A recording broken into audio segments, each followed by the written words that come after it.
This next video is more of a fun overview of Japanese gardens that have developed in California over the last 100+ years. We'll be thinking of some gardens that take a more traditional approach and others that are a bit more adventurous or more modern in their ways of reinterpreting the Japanese garden.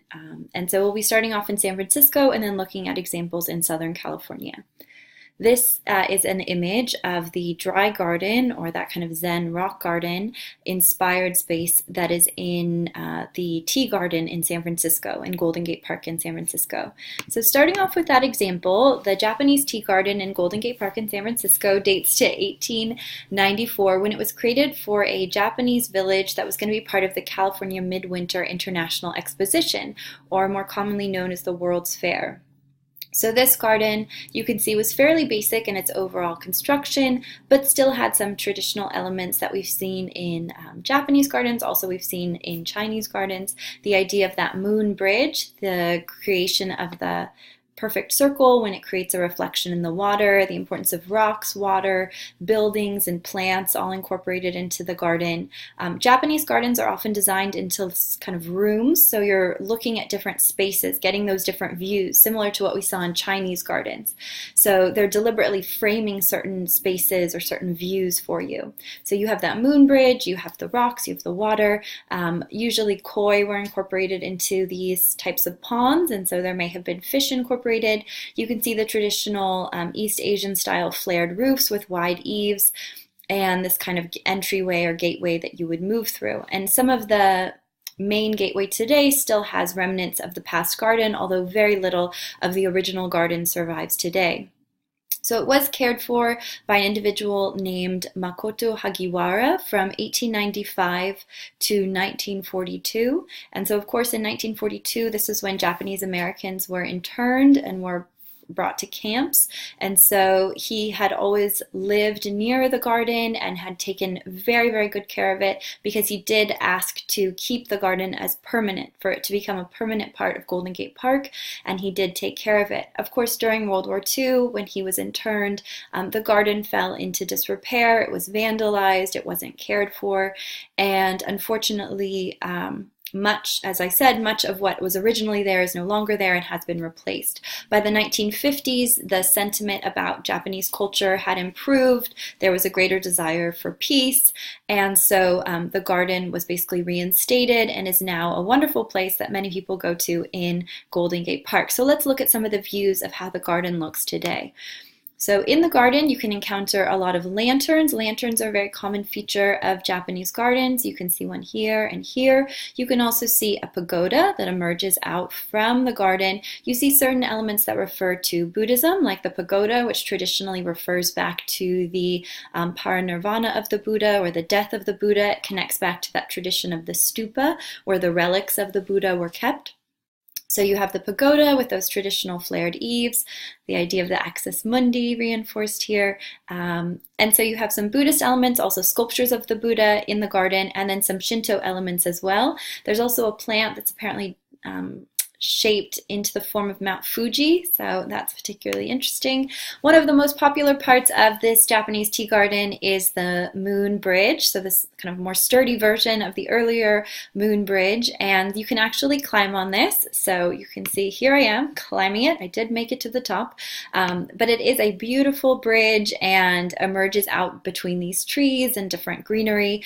Often you see these kind of bulbous forms at the top of bridges, and certain numbers will often have symbolism. We'll see that in a later example of a moon bridge. And it does create a challenge, right, to have to climb over that particular bridge, because it is so dramatically steep. And many gardens will actually close these and won't allow people to climb on them. So the Golden Gate Park tea garden is especially lovely for letting people do that.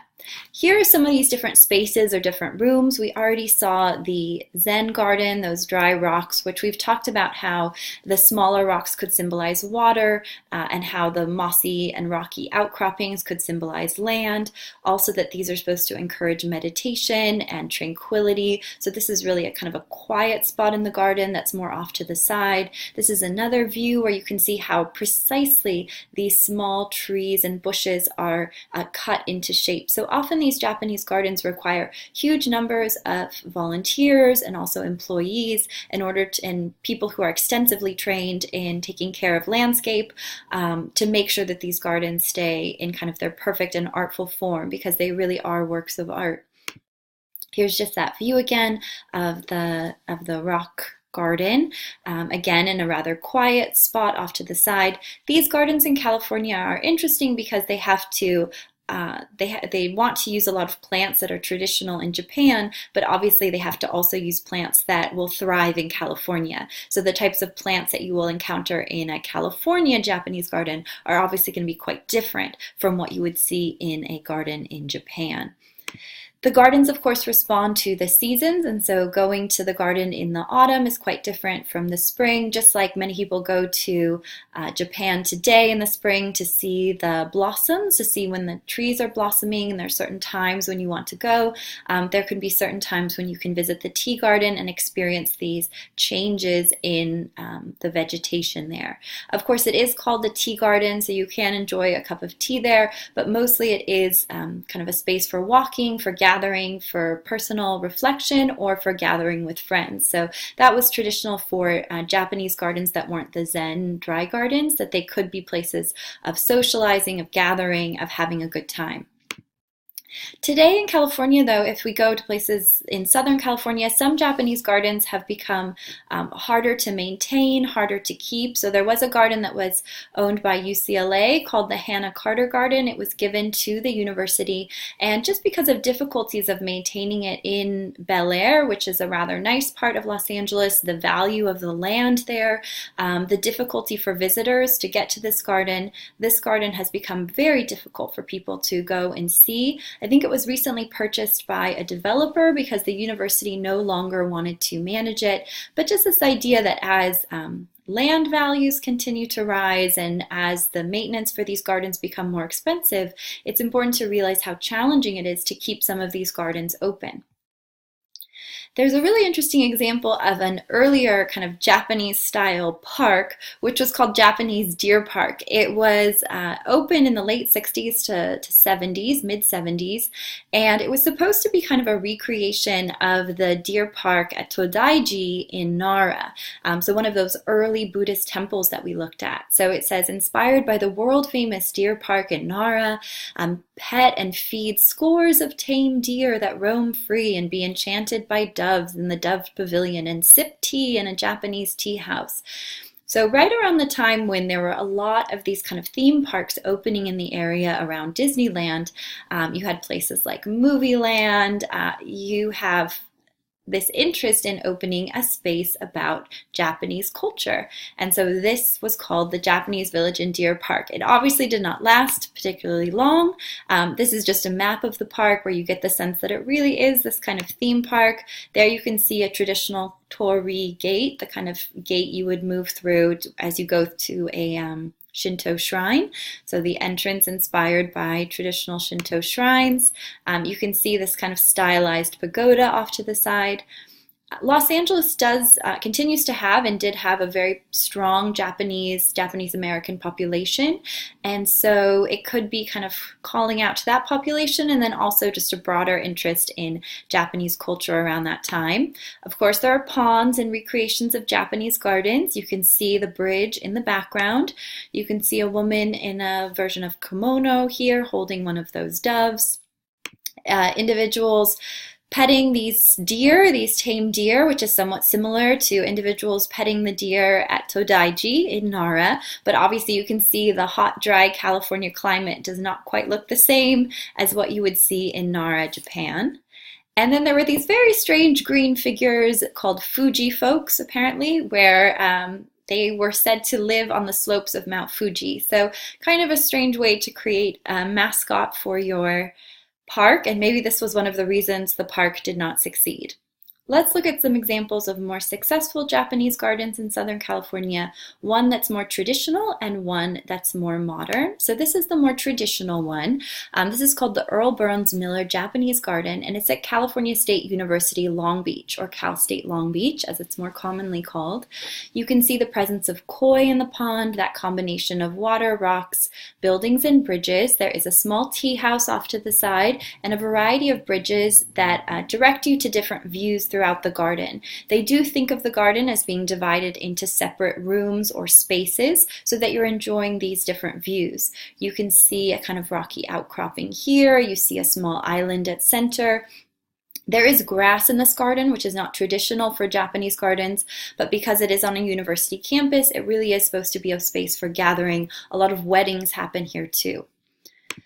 So here are just 3 of the spaces, or 3 of the rooms. So there is this moon bridge. It doesn't curve as dramatically as some moon bridges, but it does give you that sense of the circle when it does reflect in the water. It has 8 of those kind of bulging finials along the top, which are supposed to relate to the Eightfold Path connected to Buddhism. You do have a Zen dry rock garden that's intended for meditation. Again, that combination of the small rocks with the more mossy outcroppings.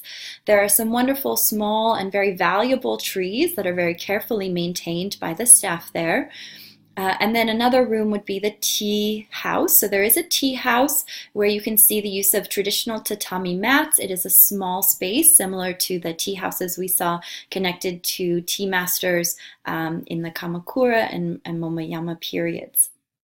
And so you can see just it presents these different spaces that you can move through depending on what purpose you want to use the garden for. You can also see a wedding going on. As I mentioned, weddings were quite popular at this garden and continue to be quite popular. A more modern approach to the Japanese garden would be California Scenario, which is in Costa Mesa, California, just off of the 405 freeway. So in a very busy place, a very bustling place with a lot of office buildings nearby, a freeway nearby, a huge shopping center nearby, there's this wonderful place of tranquility. And so Isamu Noguchi was an individual. He was born to a Japanese father and an American mother, and so he was born in Los Angeles, but then spent a lot of his time growing up in Japan, and kind of kept coming back to the United States. He spent time in Europe as well, and then spent a lot of time in Japan. So he did have this very kind of international upbringing, but a lot of it was in Japan. So he would have been exposed to Japanese garden, he would have been exposed to Japanese aesthetic, and he was really interested in these kind of combinations of hard, sharp forms with softer, more kind of biomorphic forms. You can see that he's considering the drier California climate when he created this version of a Japanese garden. So it has more kind of succulents on this particular outcropping. You're thinking of this kind of play of the dry Zen garden where you have this dry area with these rocky outcroppings. You also have these more angular forms with water running through, and you still have a lot of those traditional elements with the rocks and the water and the plants all incorporated. And then there are buildings that surround it. This particular image it's hard to figure out the scale, so it is massive in size. So a human is probably, I don't know, about this tall. It's wonderful to visit at different times of day, and it is this wonderful place of rest in a busy part of Costa Mesa. You can see it kind of at dusk, and then you can see it at night. It's wonderful to visit at night, beautifully illuminated. And then just another view to give you a sense of scale. You can see a human form walking along this waterway, which you can cross at various points. You can gather here to rest in this kind of more shaded area with the trees here. And then again, these kind of angular pyramidal forms, and then this kind of outcropping of plants here. So just an interesting reflection on how to bring the traditional Japanese garden into a very modern or contemporary space in 1982. So both the garden that we saw from Long Beach, from California State University Long Beach, this one was created in 1981. This one was created in 1982. So you can see in the 1980s there must have been this particular interest in bringing these Japanese gardens into California spaces and reconsidering them in kind of more intellectual ways than we saw with that Deer Park that was from the 1960s and 70s. So I hope this has been interesting. Be sure to comment and talk about what your favorite Japanese garden is, because there are a lot more than that in California and throughout the United States. All right, thank you.